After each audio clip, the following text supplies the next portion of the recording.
Hey fellow idiots. Now I'll get to our first question in a moment, but first of all I'd like to go over how this works. So basically you send me your problem by either leaving a comment on my page, sending me an email, or posting a video response. So after some careful and thoughtful consideration, as well as a period of consultation with the little goblin guys that live under my stairs, I will give you an answer in a future video. Our first question is from a user named Rune1202. The question is, why does my uncle, who always compliments me on my hair and how I've developed, always want to play Twister with me? I don't mind it, but anytime it gets real heated, I end up feeling something poking me.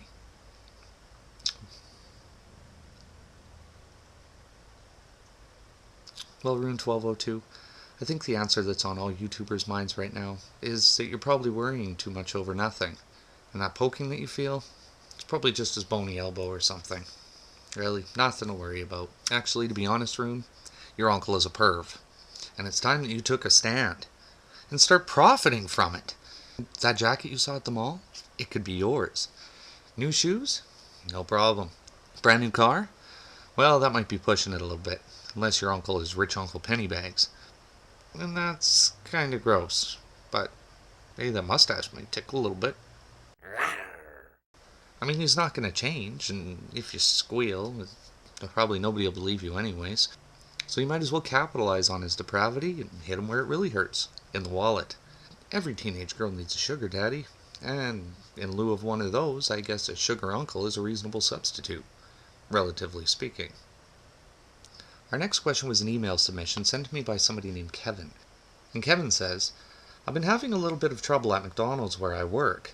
My boss always gives me the shit jobs to do, but all the girls that work there get the really easy jobs. What can I do to help my boss realize that I am capable of so much more? Well, Kevin, those girls are probably putting out for the boss. So I think the reasonable thing for you to do would be to start putting out for the boss too. No, don't do that. So Kevin, here's what you gotta do. On your next day off, when you know some snot-nosed little kid has a birthday party booked there that day, you dress up in a Ronald McDonald costume, right? And just as that little bugger's about to blow out the candles on his cake, make his little wish, you bust in your Ronald McDonald costume, right?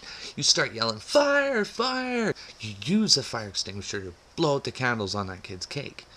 Then you proceed to douse everybody in the immediate vicinity with that fire extinguisher until it runs out. Then you grab the cake, and whatever the hell else is handy.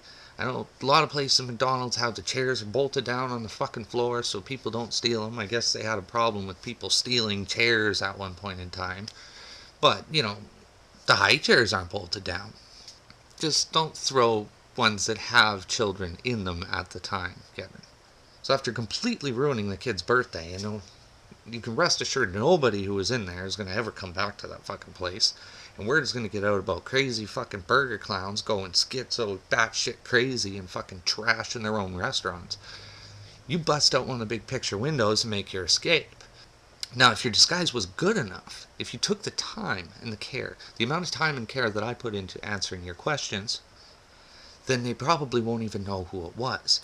And you could return to work the next day like nothing ever fucking happened. But, just to be on the safe side, you may want to look for another job. But stay the fuck out of the door-to-door used spoon rack sales business. That's my racket, it's my fucking territory. It's my territory, bitch! Fucking recession. I hate my life. Alright, fellow idiots, last one. This one came from a user named DAE013. I'm not sure if that's Day 13 or Die 13. And she asks, well, at least I think it's a she. I'm faced with an uncomfortable situation every time I go to class. It seems that my professor would rather make eye contact with my boobs than with my eyes. It's rather distracting when trying to hold a conversation with him. What do I do? Well, Die 13. Judging by your question, you're either an attractive young woman or a real fat guy. Now, if it's the latter of the two, you may want to consider staying away from Kevin's place of business. If it's the former of the two, I may need a little bit more information before I can make a really educated decision on this. Photos might help. No? Fuck. Well, it's all in your frame of mind. You could see this as being a problem or an opportunity. When life hands you lemons, make lemonade. When life hands you big juicy boobs, make the honor roll. And you don't have to be real obvious about it or anything. If he gives you a shitty mark on a pop quiz, wear a turtleneck for a week and sit at the back of the class. But if you get a good mark, wear low-cut shirts for a week. It's like Pavlov's dog, with the bell and the drooling and shit. Men are kind of like that. We'll catch on eventually, even if it's on a subconscious level. But on a side note, if your username really is Die13, you may want to consider changing that shit. It kind of makes you sound a little emo. Nobody likes me for me. My professor only likes me for my boobs. Come on. Well, fellow idiots, I hope you found this first episode informative and helpful.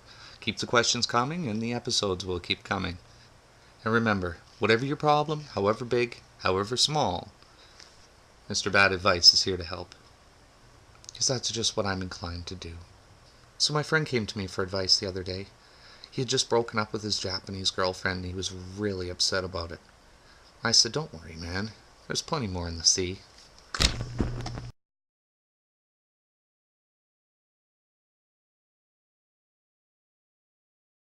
This is delicious!